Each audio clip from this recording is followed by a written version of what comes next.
open with us, please. Please bow your heads. God, we come before you today and ask for your wisdom in our deliberations. Please hear our thoughts and prayers. In your name, amen. Thanks, sir. Just to give you an idea of how we're going to handle this today, Senator Bethel will finish up his remarks that he started last time, and then we'll open it up to the floor for comments, and we'll divide it equally unless there's a preponderance of one side or the other.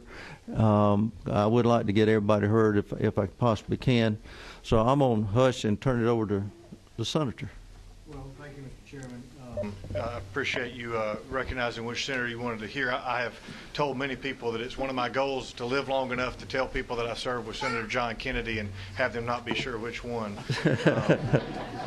But he's a great addition to our team on our side. I'm sorry. Thank you, Mr. Tarvin. In the interest of time, and I know there's folks who want to be heard, I would just like to just briefly remind the committee what you've heard really over the last couple of years, but certainly in the hearing where most of these members were here and gave attention to Senate Bill 1, which I appreciate very much, and I appreciate the chair giving us another opportunity to be heard before this committee. Senate Bill 1, as I said in our first meeting, is not the solution. It's not the end of our dealing with autism in Georgia, but it is a big step. It is a right step, and I believe it should be the next step in Georgia. This is a condition which the CDC tells us 1 in 68 children born in the United States will be diagnosed somewhere on the autism spectrum. In Georgia, that number appears to be closer to 1 in 64. The diagnosis rates for boys are more prevalent than for young girls, and the diagnosis rates in some minority communities, particularly the African American community, seem to be higher. This is a public health crisis which is unfolding in and around all of our communities on a daily basis. Children who have unremediated or untreated autism, when that is a possibility, are more likely to be a part of our juvenile justice system, our criminal justice system when they reach adulthood, and our adult mental health system for the entirety of their life. Thankfully, advances in health care delivery and services have brought ABA, Applied Behavioral Analysis model of treatment. It is practiced and delivered here at the Marcus Center and throughout Georgia and really around the country with significant success rates. There are individuals who are on the autism spectrum who will not be substantially helped or improved by this therapy, but there are a large number who will be.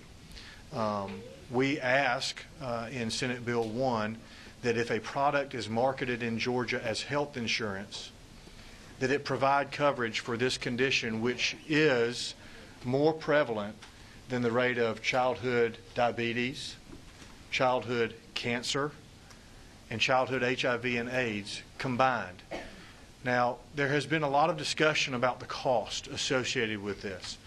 I want to address that the national average of the over 30 states who have a requirement is 36 cents per member per month. That's $4.32 per member per year. We have put in what we believe, although there's been significant action in the last few weeks even in other states, but what we believe is the most conservative model in terms of restrictions in what we're requiring, so that our cap for benefits is the most limited. Our age cap is the most limited. We believe that with those limits, the number will be closer to 26 cents per member per month. Now, members of the committee, I submit to you, without having the actuarial data here at hand, that if any of us believed it was okay to sell insurance in Georgia that didn't provide cancer coverage for children, it's just unthinkable that it didn't provide diabetes coverage for children. It'd be unthinkable. If it didn't provide coverage for HIV and AIDS for children, it'd be unthinkable. And friends, each of those, to the best of my knowledge, has a higher than 36 cents per member per month cost to plans in Georgia. Plans that are unregulated by ERISA, but only by the state of Georgia. We are asking that this body do what it can do, and I think what it should do. We cannot regulate, as has been pointed out, and it is a fair criticism. We cannot regulate ERISA plans. That's true of every bill that we've sent your way and every bill that you've sent our way during this session. And going back for, I don't remember what year ERISA was planned. I want to say 71, but I'm not positive. That number's in my head. We can't regulate those. So if that criticism is valid, then we should never pass health insurance legislation in Georgia, because nothing we pass will ever touch an ERISA plan until Congress changes that rule. So cost is a consideration, and it's a real one, and it hits Georgians and Georgia businesses just like yours and mine. And yes, the scope of the coverage is a consideration. But what we're asking with SB 1 is to take a substantial step which clearly captures between 15 and 17% of our population and makes this available to them in ways that it's not today.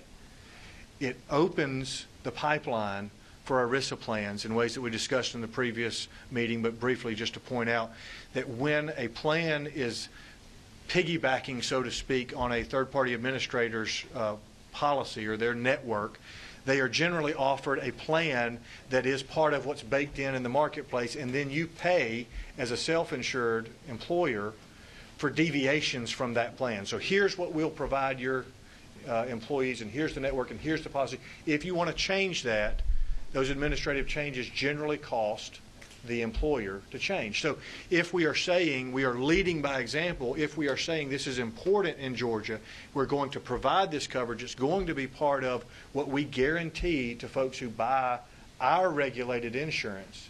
You can't sell health insurance that doesn't cover these basic things and call it health insurance in Georgia.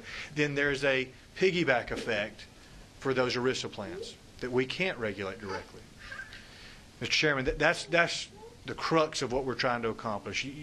I think we've heard the technical aspects of the bill. I'm glad to answer questions on the sort of the philosophy and the direction or the technical aspects, but I know there's folks here who would like to be heard, and they probably are far more eloquent than I.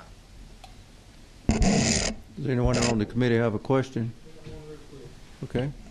Just for clarification, you said 15 to 17% of our population. Is that families? That'd be 1.7 million people. That's correct. If you look at the industry data, is sort of frankly scattered, Representative Tarvin. But if you look at the population of Georgia and you look at the lives covered by self-insured plans, covered by essentially welfare plans, government-provided plans, and then you get to the private insurance market, that's what we're talking about. That's what we're talking about. Thank you, Mr. Chairman. Yes, sir. Okay. It looks like all the questions from committee members. We'll invite those up who want to speak now in favor of it. But before you leave, I know there's somebody in the audience. We want to introduce Commissioner Hudgens. You want to raise your hand back there? Insurance Commissioner. So welcome. And he's been busy. He's across the way in our committee just moments ago, Mr. Yeah. Chairman. Try to make sure good legislation moves. Mr. Chairman, would you like for me to remain here or move wherever you'd like me to be? Whatever you'd like to do. You can sit there because we've got 5 or 6 who want to speak in favor of this piece of legislation and 4 who are opposed. And they're not opposed to autism treatment. They're just opposed to mandates. I understand. So. All right. Children's health care. Jamelia and Dr. Call. Might have to bring one more chair up. You got it.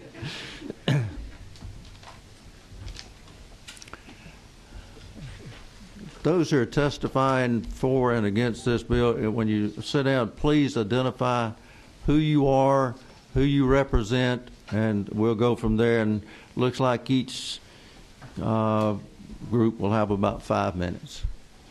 Mr. Chairman, members of the committee, my name is Jamila Pope, and I'm here with Children's Healthcare of Atlanta and the Marcus Autism Center. Marcus Autism Center became a part of Children's System in 2008. It is one of 3 autism centers of excellence in the U.S., and our center has one focus: kids, keeping kids safe, healthy, and at their medical best. That is what our frontline folks at Children's and Marcus strive to do each and every day. Today I have one of those frontline folks here with me, Dr. Nate Call, who is the director of our severe behavior unit at Marcus. Should you have any questions regarding treatment or protocols, I know he would be delighted to answer them. Autism impacts every group and race. It does not discriminate. We saw more than 5,000 kids last year at Marcus Autism Center, and we see kids from each and every county in Georgia. We looked at this insurance committee and the districts that each of you represent, and during the last 3 years of this issue being considered, we had 54,269 visits by the patients in your districts. I know that some of you have some specific concerns over this legislation, and I want to try to address some of those. First, let's talk about the impact and cost of autism. The lifetime cost of a child with autism in the U.S. is approximately $3.2 million in medical and non-medical costs. 90% of those costs will be in adult services.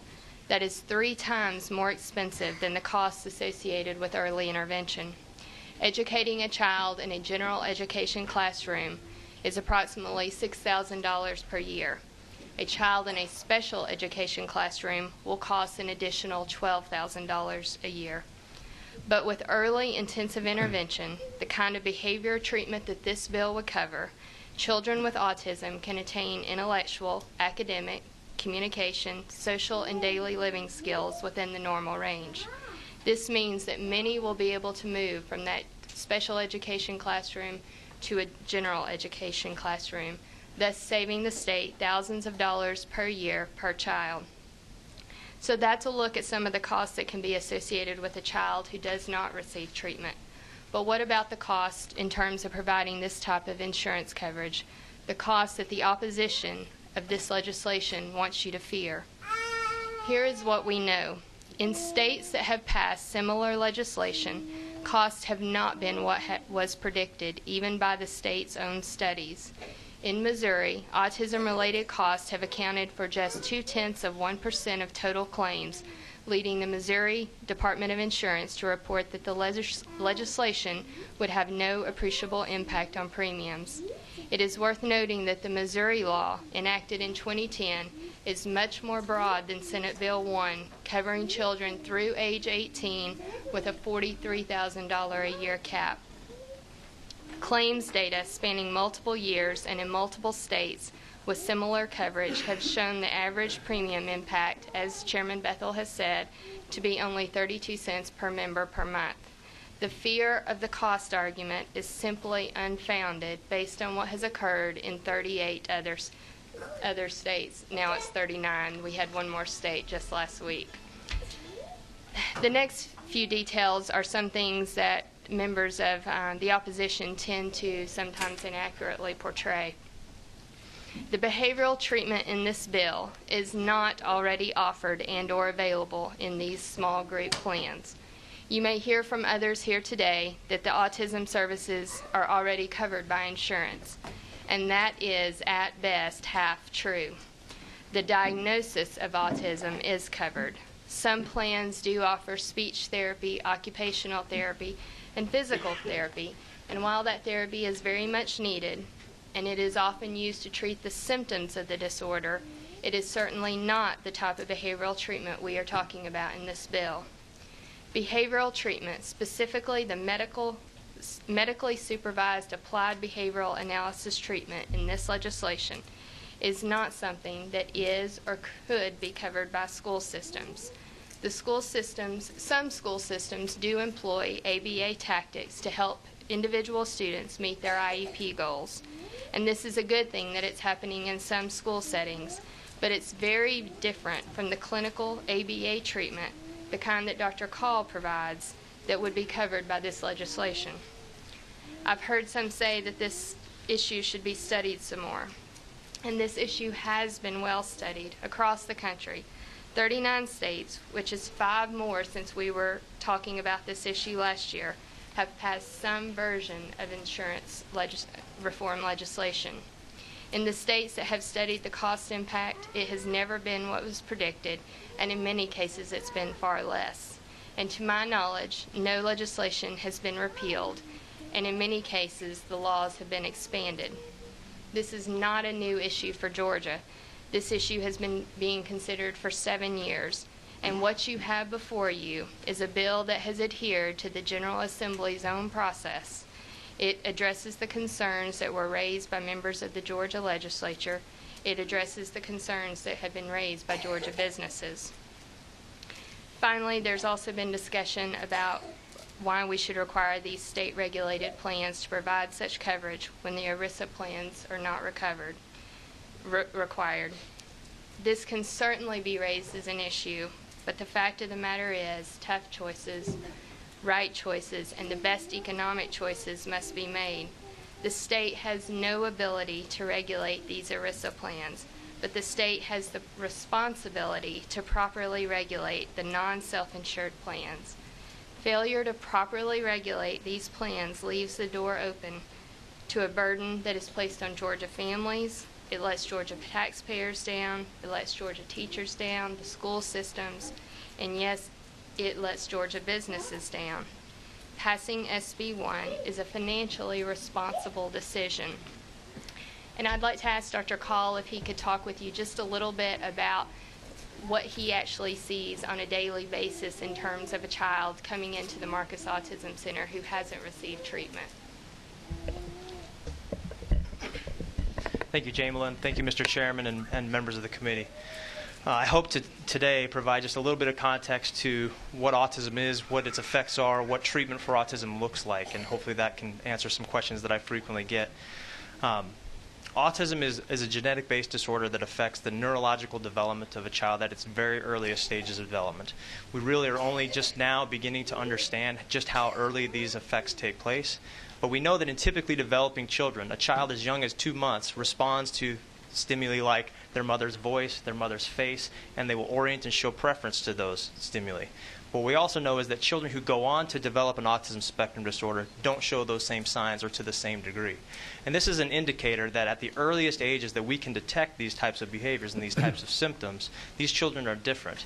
And one of the ways in which they differ from other kids is that they seem to value attention and interactions, social stimuli, differently or not to the same degree.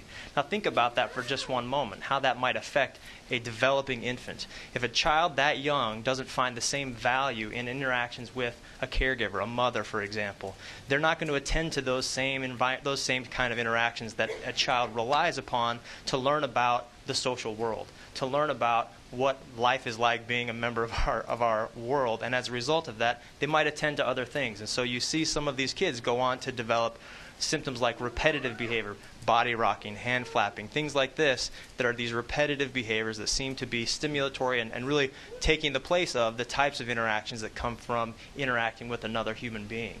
You don't learn language in the same way, which is a characteristic that is very typical of individuals who go on to develop autism spectrum disorder. And that's a critical skill. If you can't communicate with other people in your life the things that you want and need and value, then that becomes very problematic. These are the kids who then go on to develop symptoms like problem behaviors, for example, because they learn other ways to work with their environment to produce the preferred outcomes, things that they do care about.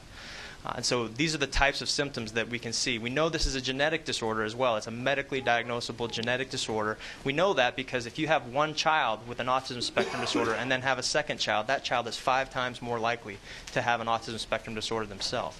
So this is something that is early on. It's part of the earliest developmental stages, and it goes on to have profound effects on children. Now, the prevalence of this disorder has been mentioned here today. That number has been steadily coming down, or that has been increasing in prevalence. So we heard at one point 1 in 150 in 2002. That number has come down now to 1 in 68 and 1 in 64 in the state of Georgia. We also have seen those numbers increase in specific populations. In Black and Hispanic populations, for example, we've seen that number increase 91% and 100%. I'm often asked, why are those numbers going up? Why is the prevalence increasing?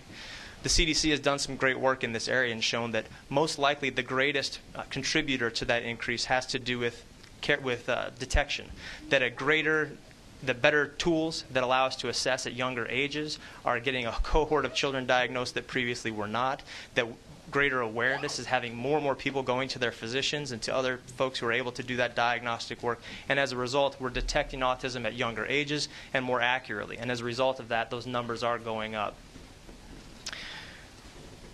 Unfortunately, what we also know about autism spectrum disorder is that, first of all, treatment can be effective, but if treatment is not delivered, the effects can be profound. Jamila mentioned some of the work that I do at the Marcus Autism Center treating severe behaviors. I see children who, at ages of 8, 9, 10, or older, engage in such significant problem behavior that caregivers have to consider terminating parental rights because they can't keep their child safe. I've seen a child who's had to have his eye reinserted because he keeps poking it out. Things that are horrific that no parent should have to deal with, should have to try to figure out, how am I going to get services for that child? Children that are so aggressive that they can't remain in the home in some cases. And these are the children who are not receiving intervention at the youngest ages. We know from the research. There's 40 years worth of research. One of the things you may hear from the opposition here today is that this is an experimental treatment, that applied behavior analysis is too new. It's not something we know enough about. We need more research. There have been over 60 years worth of research that has demonstrated that applied behavior analysis can have the kinds of effects that we need to have in order for these children to go on and be successful, for them to remain in their homes, for them to have less intensive, less expensive educational opportunities, to stay out of juvenile justice, to be less of an expense for the society and be able to contribute in meaningful ways.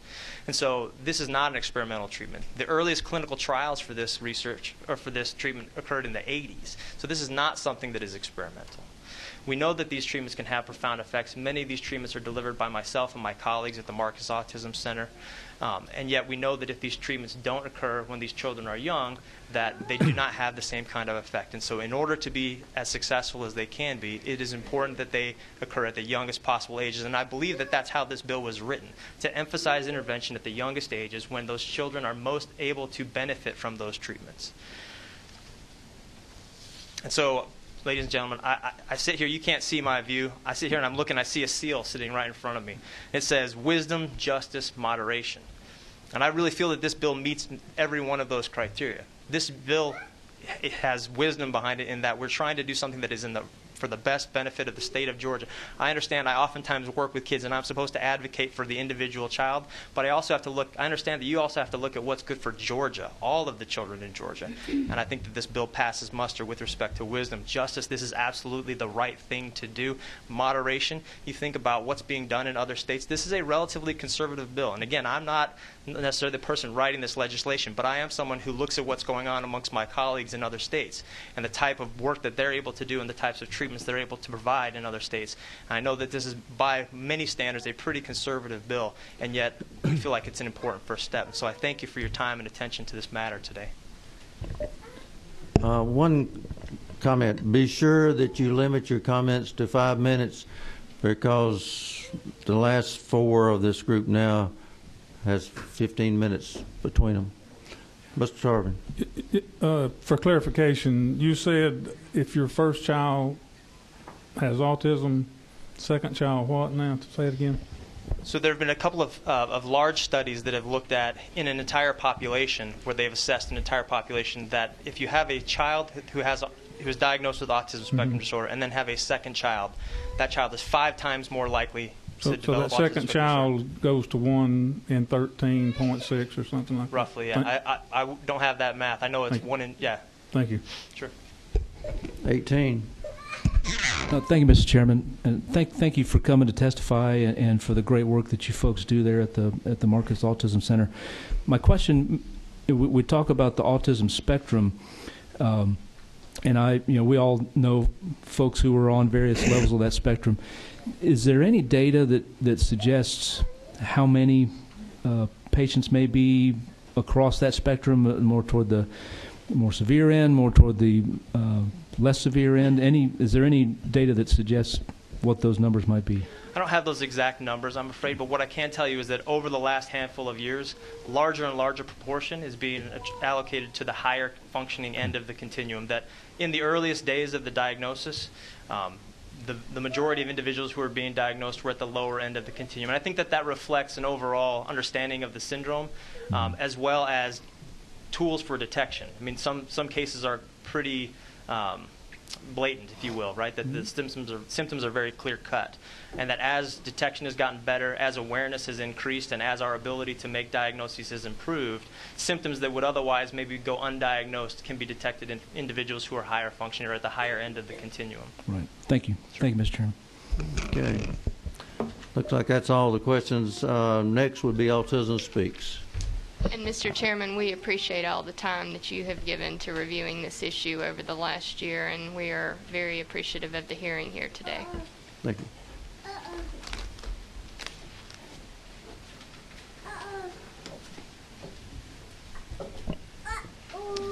Thank you, Mr. Chairman, members of the committee. My name is Callie Michael with Southern Strategy Group. I represent Autism Speaks.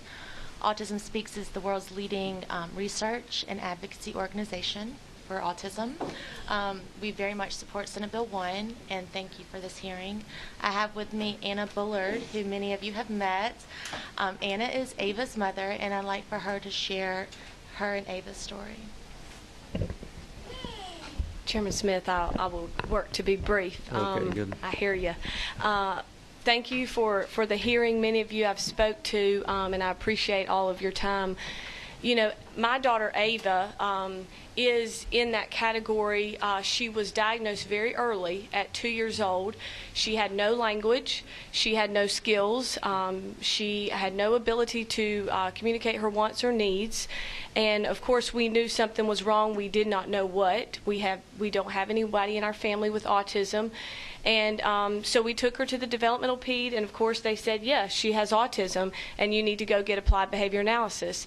And so we found out very quickly our insurance didn't cover that, but like most of you, if you have children, and there's a treatment out there that has a 50% success rate, that's pretty high.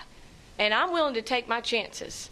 You know, no matter what that is. So I'm saying, okay, we'll pay the money, because if there's a 50% chance that my daughter can enter first grade, unassisted, regular ed with her peers, I'm going to give her that shot. And guess what? She made it. She did it. She entered first grade, unassisted. She has friends. She's in 5th grade now, top of her class, scored the highest on the CRCT.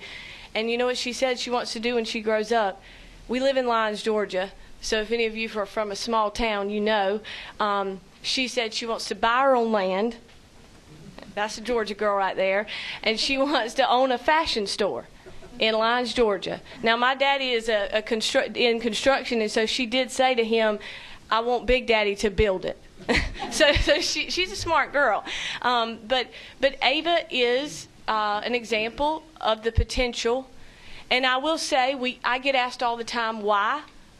Why are there so many kids diagnosed? And I will tell you, that's a very valid question, and something I think all of us parents want to know. But in the meantime, we can't just wait. We can't just sit with our kids here and say, you know, we don't know why, and let's figure out why. I think that that's important, but I will tell you, having a child, the most important thing is that she can speak. That she can say mama, that she can tell me what she wants, that she can tell me what she doesn't want.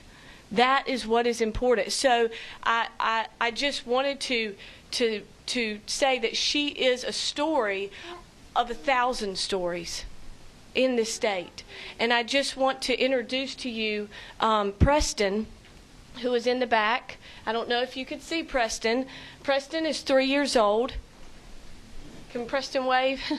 Preston is 3 years old, and Preston was diagnosed with autism at 18 months, which is fantastic, and that is just huge kudos to his mom, okay, because that is not very usual. 18 months he was diagnosed, prescribed ABA, and his dad works for a law firm here in Atlanta in the private market, 250 employees, no treatment. They pay out of pocket $36,000 a year. He's 3 years old, and he can speak now, and he's making progress. If you pass the bill, Preston will have coverage, because I get asked, who will this affect? And I don't have 1,000 faces for you, but I do have one. And, you know, my motto in life is one. I live for the one that I can change. And so I just wanted to bring him so you can see a face of who you can change. I know you have all the data. We do have that in the private market is about 2 million lives. Of those 2 million lives, there's probably around 8,000 affected by autism. I don't know how many are under 6. So for the autism families that are here today, this compromise bill, it's not easy to swallow, but they're so appreciative. And I would bet that most of these families here won't be affected by the bill, but they still come and sit because we believe in the potential of autism. And we believe in the AVAs out there. And so we're so thankful for you and your time, and we thank you for consideration for a vote on this issue. We're very appreciative. And any questions, I'll take. Okay, no questions. Thank you. Thank you. Okay, Representative Greg Morris.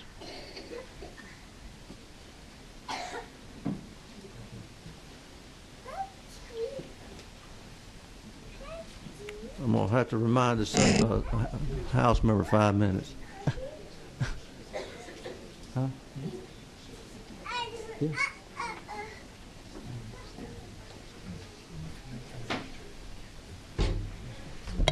And Senator Tommy Williams. Thank you, Mr. Chairman. And I'll be brief because I don't know very much. I'll be the least informative witness that you have on either side of this issue. If you are in the legislature like I've been, this will be 17 years. Many of you have been, more, and some close. You'll learn things that you never hoped to know, and there's subjects you'll find things out about that you never hoped to know. I spent a lot of time this year, and thank you all. I think everybody in this group voted for HB 17, the Child Predator Act. I learned more about child sexual abuse than I ever wanted to know. Over the course of this past year, I've spent some time. I found myself as a legislator, and I would caution all of us, when we spend time with people just like us, I don't learn very much. I spent some time this past year with an organization, Family Connection, at home. It's very active. Ms. Bullard was very instrumental in getting it started, and there's people carrying it on. In the course of these meetings, I met families that had some real issues, among others, and a lot of them was autism. And what I found is that I've lived a very insulated life. I've been so fortunate. Our family has not dealt with autism. But there's desperation out there that I believe that we can help. Now, and I don't think we're here because nobody wants to help children. I understand the committee's dilemma. We have competing interests in this state. We have a lot of things that we have to consider. The economy of the state. was a small businessman. I came up here, I remember when I ran for office, thinking my sole purpose was to get rid of workers' compensation. As a businessman, I despise those two words. Well, I probably said more shit, but anyway, as a small businessman, I relate to small business, and I understand, what you want. What I want to offer you is my help, whatever it could be, to help perfect the bill, so that we can get a bill. If there are issues that the committee has that I can spend with you trying to address, I just want to help, day or night, to get a bill. It's like I told somebody, my wife and children at home, and I don't have a girlfriend, so all I got to do is work, day or night, to help this committee and folks to come up with a bill that balances the interest of our economy and our small business people, but at the same time gives hope to people who are pretty close to giving up on having hope. Thank you, Mr. Chairman. Senator? Thank you, Mr. Chairman. I appreciate the opportunity to speak. I introduced this bill 6 years ago when Ava was just diagnosed. Ava happens to be my great niece. But I could tell you all kinds of stories, family stories about how we all thought she was going to be in special ed for the rest of her life until we figured out there was a cure, and there is a cure. For half of these kids, they can be back on grade level. And by the way, their parents are paying the premium for this insurance. Now I want you to just think about your role just a minute. Your role is not to keep mandates from passing this committee. Your role is to determine what makes a good policy. Just forget the word mandate a minute. Think about what makes a good policy. Now, if you let the insurance companies draft the bill, and this is not negative for them, they would not put as much in the bill as probably somebody else would. Somebody else may cover everything. But here's what you have to decide. Is autism an epidemic enough and out of the person who's paying the premiums control, like cancer or like polio? Has autism reached that level that you have to decide a good policy needs to cover autism? I will tell you, every policy that's sold and every policy I buy, and I've been buying insurance policies for my employees for 35 years. I'm just not looking for the best price. I'm looking for a quality policy. I want my folks to be covered if their children have autism, and you're the ones who are going to make that decision. I would just tell you, as legislators, forget the word mandate and think about your role in making for a good policy for that person that's paying that premium out there, that they're not buying a pig in a poke. They're buying something that's worth something. And autism, I will tell you, you'll hear about the financials, but autism ought to be in the policy. Any questions for any committee members? Okay. Yeah, 28. Senator, let me ask you something. When you passed this bill or passed the Senate, what caps did you have in it on the initial bill? Do you remember? I think it's the same caps we had, a certain 35,000. It was 30. Age 6 or the original bill. Oh yeah, we were going for a lot more. It's come down every year. We're covering. Yeah, the original bill I think was 50. Yeah, and I think we had the kids up to 18 years old. And Yeah. Then we brought it down to 6 years old. The other part I would just tell you. You're perfecting something to make for a better policy. But in that policy is something that can take a child who will never talk to being a productive citizen. And the parent is paying the premium. Further question, if I could, Yes. Mr. Chairman. Let me ask you this, Senator. If we brought the cap down, I know Senator Golden worked on this last year before he retired. If we brought it down, how much of a hardship would that be if we amended this? Down to what? 20,000. Some kids will never use as much as you get, and some that are more profound may use the cap. I don't know what the right number is. At this point in time, it's been 6 years. I'm anxious to get a bill passed that this is not Medicaid. We've got this in our state health benefit plan. If your kids had autism, they'd be covered. Yeah. Further question, Mr. Yes, Chairman. I know you're emotionally involved with it, and rightfully so. I just remember health insurance used to have a cap on mental health. Commissioner, does it still have a cap on it?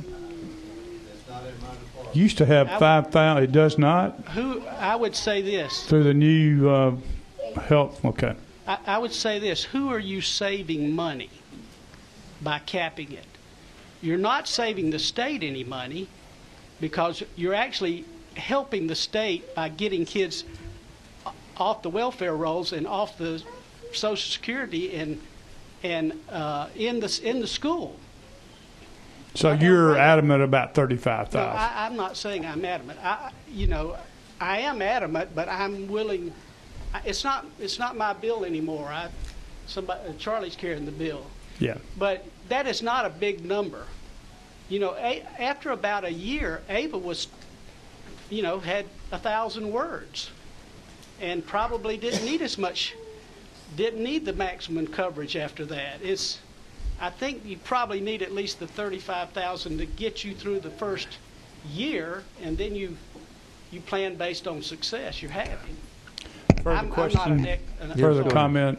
Senator, my issue, I think a lot of us have the issue, is the mandate back on the employer. And of course, I know you're an employer as well, but I've seen these numbers continue to escalate. When we first did this, they were talking about 20. There's a lot of good cost analysis out there. We even have our own cost analysis in the state health benefit plan. Yes. It's not expensive. Listen. I hear you. You make the decision whether it's a good policy or not. If we had an epidemic of polio, would you put that in there? It's the same thing, except this affects more than polio. In polio, you can still function.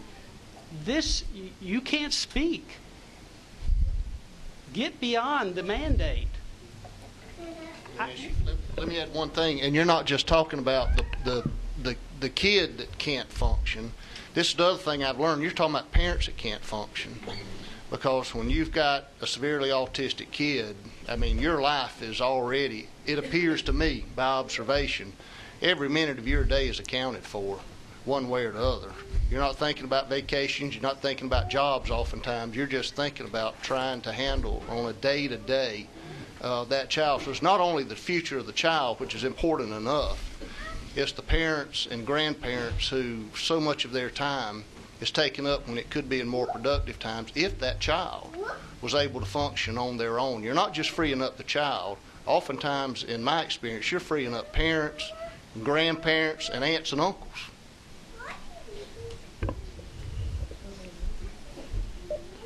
Okay, that appears to be all the questions from the committee. Thank you, Mr. Chairman. Thank you. Well, we've got time for one more, and you'll have about 2 minutes, and then we'll have the those who are opposed to mandates. Who's next is Randall Grayson.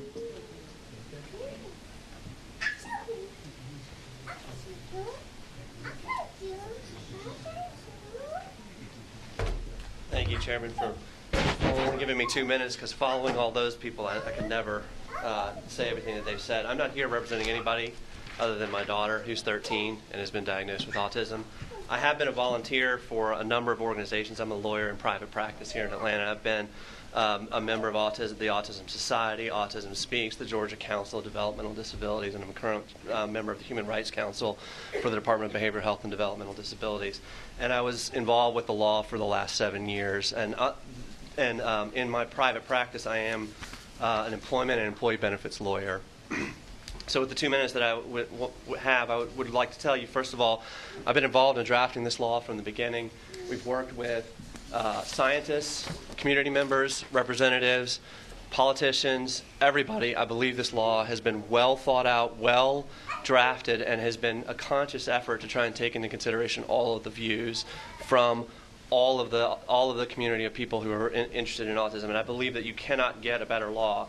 I could answer any question anybody could ask about the history or the meaning of any word or any clause in the law, and I'd be happy to do that if anybody has a question. As an employee benefits lawyer, I just want to say one thing.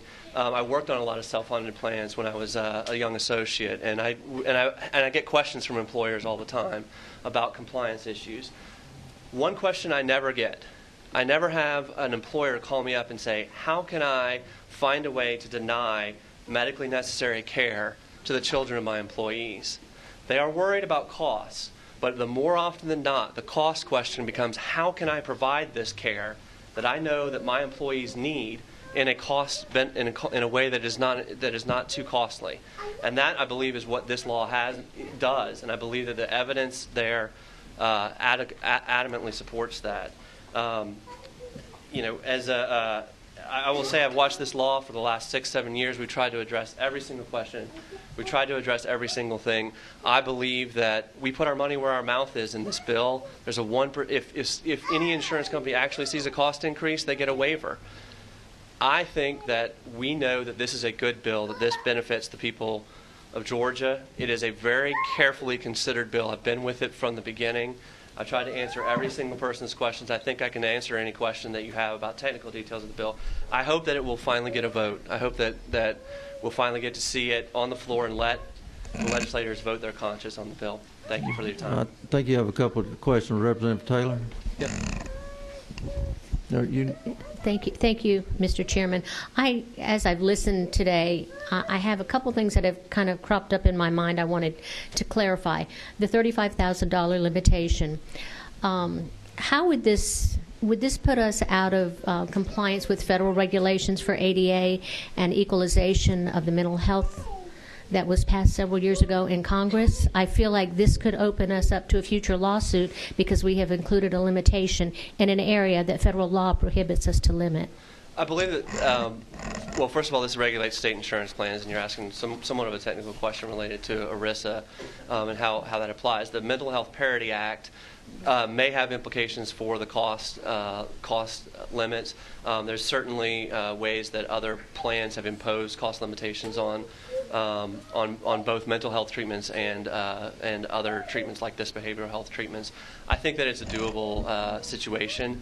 Whether or not the federal government agrees with me or agrees with you, I don't know the answer to that. I don't think it violates the law as far as I'm aware. May I follow up? Yes, ma'am. That was my concern, that if we were to open this up, it could overnight become an unlimited, subject to the unlimited maximums. And also, I don't know that we have any numbers, but I would like to see so many percentages of benefit plans today are ERISA plans, and that's specifically excluded, and the exchange is excluded, and small group is excluded. How many people are we actually talking about? Do we know how many people are actually going to be touched by this law? It seems to me that we're excluding the largest participants in the healthcare industry. Well, I think I will address that from my perspective. I think that Anna may have given you the numbers of the people in Georgia. As an employee benefits lawyer who worked on self-funded plans in my private practice, it is true what Senator Bethel said, which is that you start with a plan that is driven by the third-party administrators. In other words, the Aetnas and United Healthcares of the world start with a plan, and if you want to deviate from the plan, then you pay extra. So the self-funded plans follow the lead of what is in the states. So while I agree with you that from the legal perspective, that ERISA is a federal law and we can't do anything about that because that's part of the Constitution, the reality of it is that when we ever drafted a self-funded plan, we didn't start from scratch. We started with what Aetna or United Healthcare gave us, and they started with what the state mandates were. So one of the things that's important is 40 other states have now mandated this benefit. That is going to follow that the self-funded plans will follow that lead. So the state of Georgia has the opportunity. Yes, you cannot touch those people directly because of federal law. However, by leading, you can reach those people indirectly. If I could follow. I apologize, Mr. Chairman. I wanted to speak directly to that, if I could, on both points of Representative Taylor's question, because it is important. And as I said, you can't do ERISA. If, for example, you wanted a bill that dealt with skin grafts, it can't touch an ERISA plan. That's right. But more to the point, Kaiser numbers show that is anywhere, and I've said 15 to 17% of the population. So as Ms. Bullard said, some numbers estimate that at about 2 million as a population of Georgia that is touched. But that's all we can ever touch. And so those things are specifically excluded because we can't touch them. If we did touch the federal exchange products, we would then open the state up to be at risk for the subsidy, which is why we haven't done that, because we can't touch that without putting a greater exposure or risk in play. I will point out to the issue of the mental health issues that I believe since we've in fact adjourned last sine die, Maryland, Nebraska, Utah, Washington, South Dakota, the U.S. Virgin Islands, and Mississippi. I just hate being behind Mississippi at anything, so it's just hard for me to get that out there.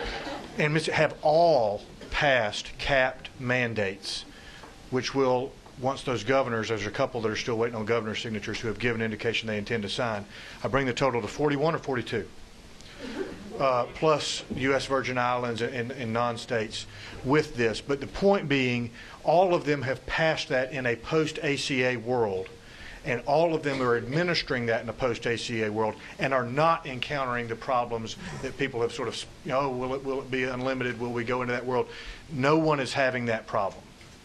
So my understanding from talking with attorneys who practice ACA law is that that's not going to be a problem. My obvious experience in the 40-plus states now who are in this world is that they don't think it's a problem and aren't experiencing that problem either. May I follow up? One brief one, because we've got 4 other people who want to speak. Okay. Did all of the other 40 states, are they limiting it to like 35,000, or what were their? It's various. It is all over the board. Our intention, and to speak to Representative Rogers' question earlier, and some of the folks who speak against have been good partners in this process. They have a philosophical objection to any mandate, and we understand that and respect it. We just disagree with it. I think Senator Williams said it well. If you're going to sell something and call it health insurance in Georgia, what do we require there to be in it? But Representative Rogers' question about that limit, when we went out and when Senator Golden, who preceded me in carrying this bill, went out, we looked for the lowest number, and that's where we started. So that's how we got there, was trying to be the most respectful and protective of our small businesses who are going to be bearing the burden.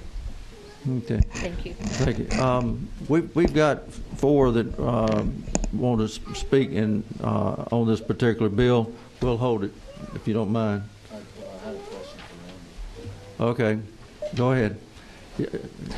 Thank you, Chairman. Yeah, one question for you. You're limited in time, so there's probably a lot you skipped over. How did you become involved with this bill originally? And I want to know if it would affect you, or how it affects you, at this point or moving forward. Originally, as I said, I've been a volunteer for a number of different organizations, including the Autism Society. I'm a parent of a child with autism. I became involved with the bill the first time it was proposed. There was some concerns with the language of the bill, and because of my background, I was asked to essentially bring the community together to help create a bill to address the scientists who had concerns, to address the psychologists who had concerns, to address the parents who had concerns, to address the politicians. So originally, the second version of Ava's law was one that I had a role in helping the committee to craft in response to some of the political problems that had come in the first time. As far as this bill itself, I believe it's the right thing to do. My daughter is 13. She won't benefit directly from this plan, but that doesn't change the fact that it is the right thing to do for families of children with autism. I have been there. She was 3. She was 2. I know what it's like to have that diagnosis. I know what it's like to not know what to do. I know what it's like to be searching for an answer and want your insurance company to be there for you. So I know that. Okay, thank you, sir. We've got Kyle Jackson, NFIB. Okay. Sorry your time is running short. It's quite all right, Mr. Chairman. Again, Kyle Jackson. I'm the state director for NFIB. We represent about 7,500 small employers here in the state of Georgia. Unfortunately, have to come today opposed to Senate Bill 1, but I want to recognize Senator Bethel for his willingness to listen to our concerns and to craft a better bill, certainly than where we started. As I said, I represent small employers, the vast majority of whom are in the small group or individual market, which this type of legislation applies to. And I will tell you that those folks, a lot of them, not all of them, are each year making the determination whether or not to carry forward with their employer-sponsored health insurance plans. You'll see I spared you the 7-page testimony I had for last time and only gave you 1 page this time, but you'll see in your folders a handout that diagrams costs going this way, coverage going this way. And I'm not going to sit here and say today that if y'all pass Senate Bill 1 in whatever form, that the sky is going to fall and all small employers in the state of Georgia are going to drop their health insurance. But I can tell you that there is a cost to this, and that cost contributes to the cost from the Affordable Care Act, to the 40-plus other mandates we have. And at some point, small employers will be forced to make the decision, and some have, to drop their coverage altogether. So that's really our chief concern. Again, you talked about the ERISA issue. There's not much you can get at because of the self-insured companies, but small employers are competing against self-insured companies, and self-insured companies have a lot more buying power in the insurance marketplace than small companies. So our folks, would just respectfully ask for you to not pass this legislation. It's difficult already out there for the small employers to find affordable health insurance. And it just so happens our research foundation released a study today, in fact, that since the passage of the Affordable Care Act, 62% of our folks have seen premium increases, 8% have seen reductions, 10% have had their policies canceled altogether. So the marketplace isn't good now. We would ask for you to not make the marketplace even worse. And I would be happy to answer any questions if there are. I don't see any lights on. Okay. David Rayner.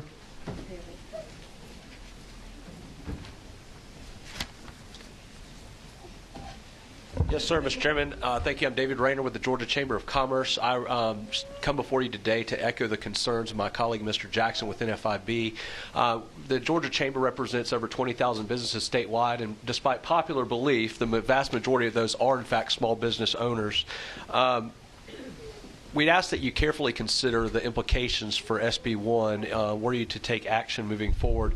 The Georgia Chamber has a longstanding position against government-imposed mandates on health insurance, most notably due to the fact that they do disproportionately impact health care affordability for small employers.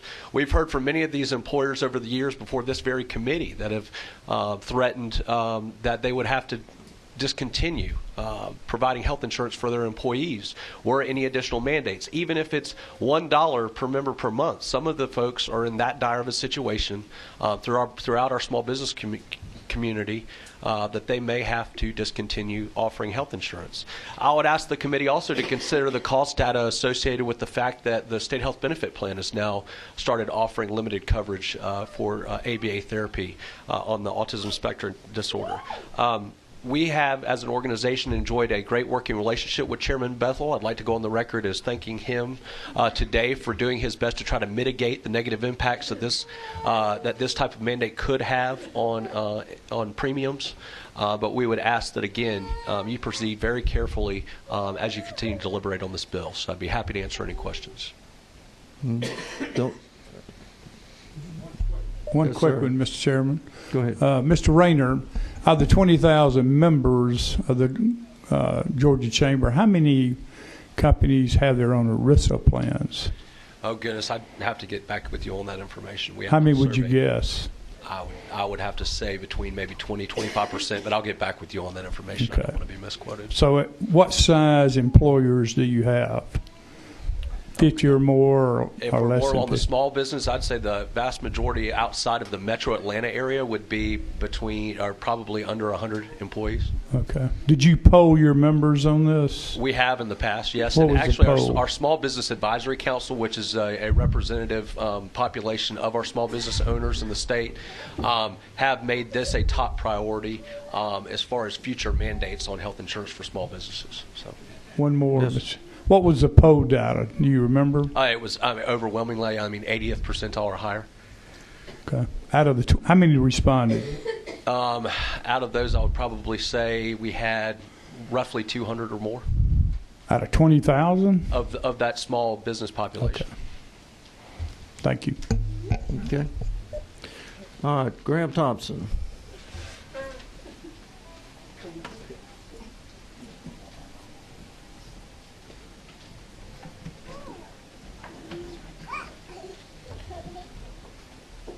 Thank you, Mr. Chairman, members of the committee. Graham Thompson on behalf of the Georgia Association of Health Plans. We, too, want to say thank you to Chairman Bethel for having an open door during this discussion and working to limit the impact of the legislation. Mr. Chairman, we do rise today to oppose this legislation.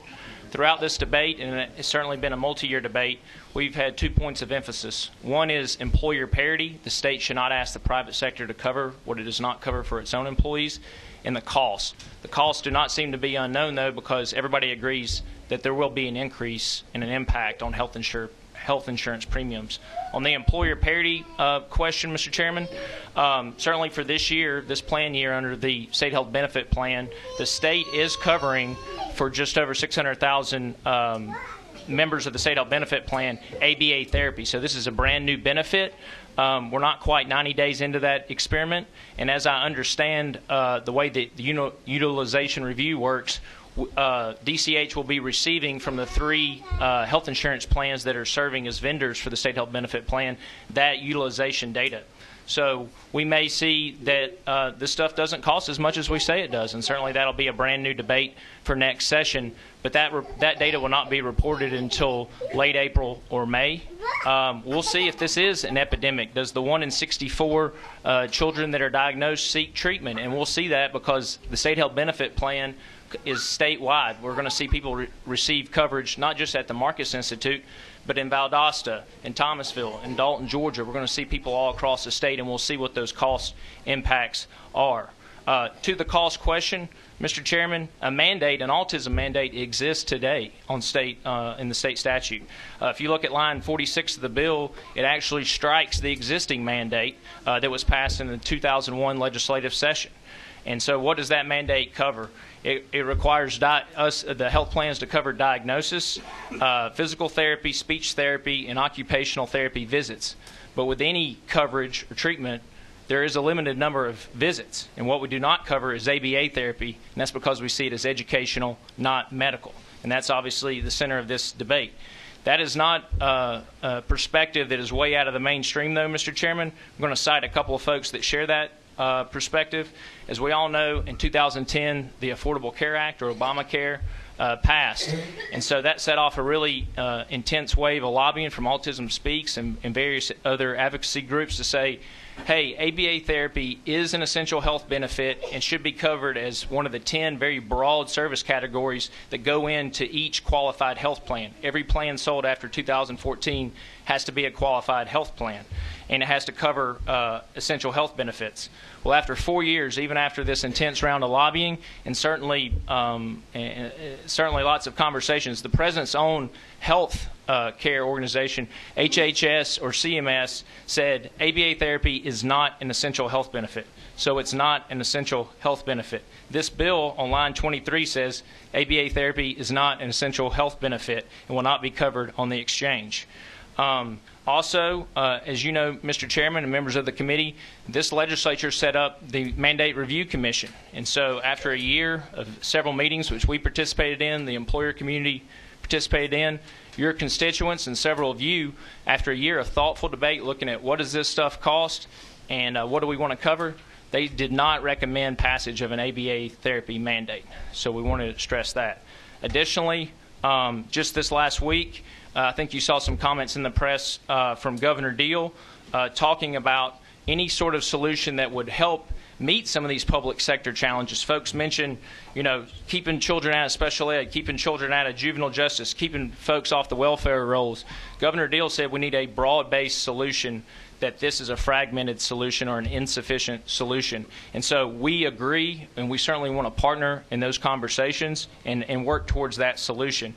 And so, Mr. Chairman, at the end of the day, this isn't the health insurance community coming up here just saying, no, we don't want to cover ABA therapy. We listen to Georgia's self-employed and the small businesses. And they tell us they want increased flexibility and lower cost. This bill does not do that, and therefore we oppose it. Thank you, sir. Any questions from anyone? Okay. No questions. Thank you, sir. Alan Hayes.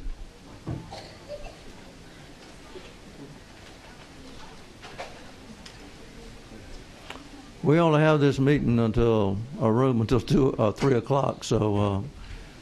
How much time does that give me, sir? About 30 seconds. I'll do it. Alan Hayes, representing America's Health Insurance Plans. I would like to echo many of the comments that Graham made and add that we at AHIP oppose mandates. They increase costs. They limit choice for our members or for our customers, and they and the number one issue for our customers as far as whether or not they take up a health insurance policy is cost. I would also like to say that sadly there is no cure for autism, and the fact is that ABA therapy is not a cure.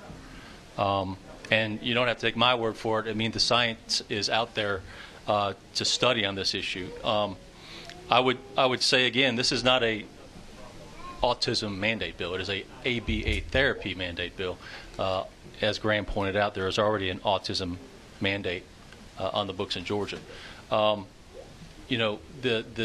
U.S. Department of Education through the IDEA Act, requires states and with federal government to pay for educating children, any child with any disability, and that mandate is from birth through high school.